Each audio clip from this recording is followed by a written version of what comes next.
जानिए कैसे हुई एकादशी तिथि उत्पन्न और क्यों संसार में पवित्र है एकादशी।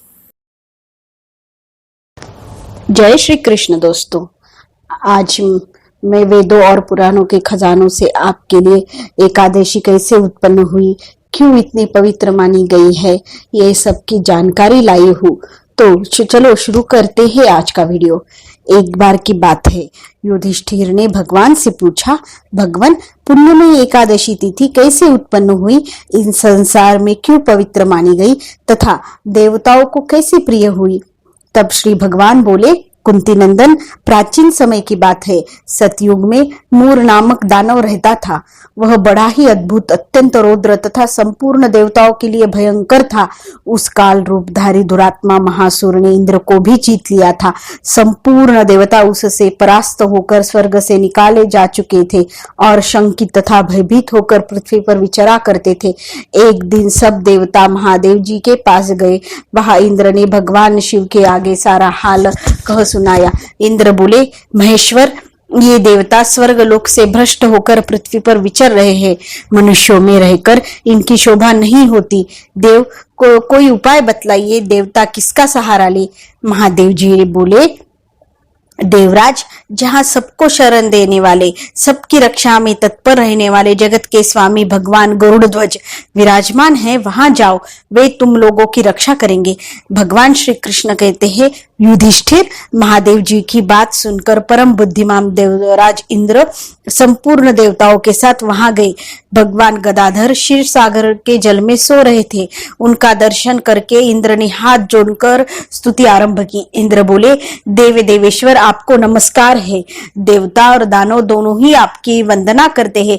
हे पुंडलिकाक्ष, आप दैत्यों के शत्रु है। हे मधुसूदन, हम लोगों की रक्षा कीजिए। हे जगन्नाथ, संपूर्ण देवता मूर नामक दानव से भयभीत होकर आपकी शरण में आए हैं।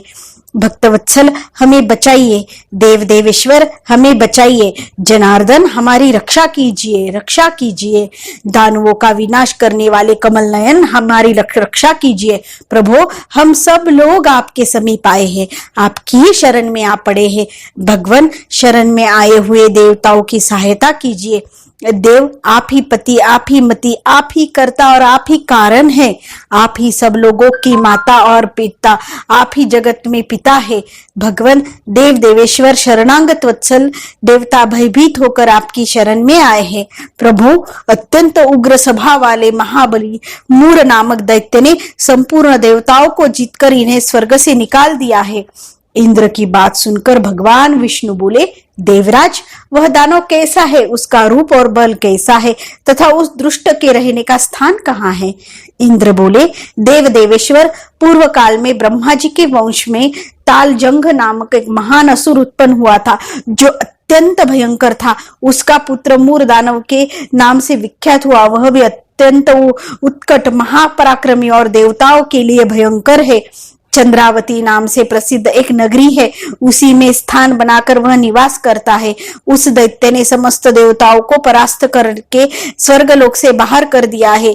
उसने एक दूसरे ही इंद्र को स्वर्ग के सिंहासन पर बिठाया है।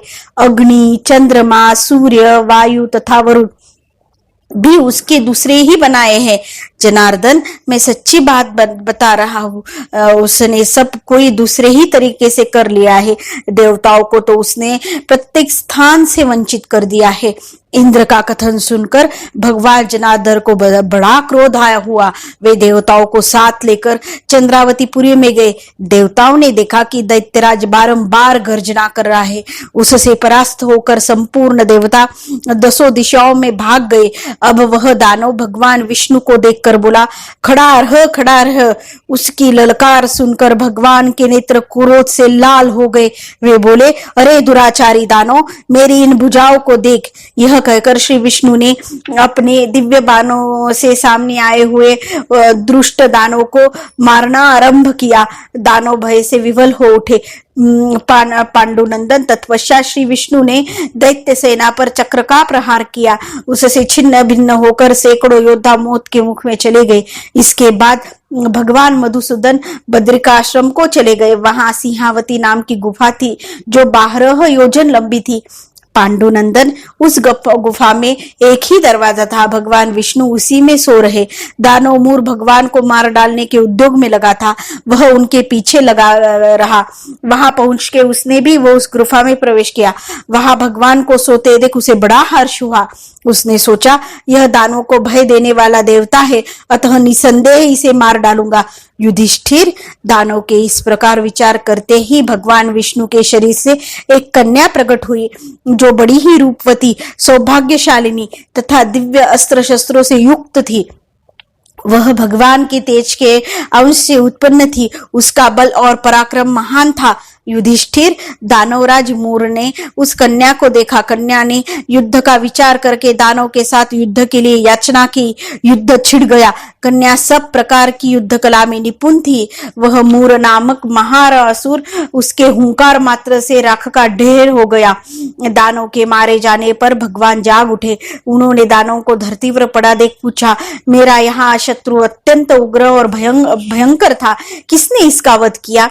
कन्या बोली, स्वामिन, आपके ही प्रसाद से मैंने इस महादैत्य का वध किया है। श्री भगवान ने कहा, कल्याणी, तुम्हारे इस कर्म से तीनों लोकों में मुनि और देवता आनंदित हुए हैं। अतः तुम्हारे मन में जैसी रुचि हो उसके अनुसार मुझसे कोई वर मांगो। देव दुर्लभ होने पर भी वह वर मैं तुम्हें दूंगा, इसमें तनिक भी संदेह नहीं है। वह कन्या साक्षात एकादशी ही थी। उसने कहा, प्रभो, यदि आप प्रसन्न हैं तो मैं आपकी कृपा से सब तीर्थों में प्रधान, समस्त विघ्नों का नाश करने वाली तथा सब प्रकार की सिद्धियां देने वाली देवी हो।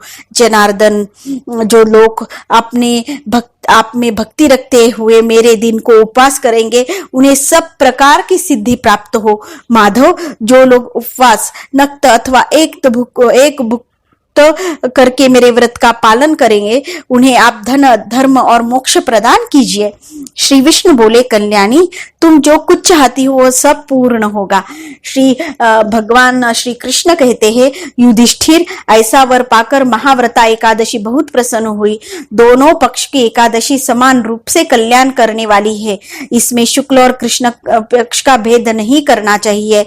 यदि उदय काल में थोड़ी सी एकादशी, मध्य में पूर्ण द्वादशी और अंत में किंचित त्रयोदशी हो तो वह त्रिस्पृशा कहलाती है।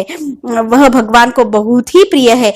यदि एक त्रिस्पृशा एकादशी को उपवास करा जाए तो एक सहस्त्र एकादशी व्रत को फल प्राप्त होता है। इसी प्रकार द्वादशी में पारण करने पर सहस्त्र गुना फल माना गया है। अष्टमी, एकादशी, षष्ठी, तृतीया और चतुर्दशी ये यदि पूर्व तिथि से विद्ध हो तो उनमें व्रत नहीं करना चाहिए।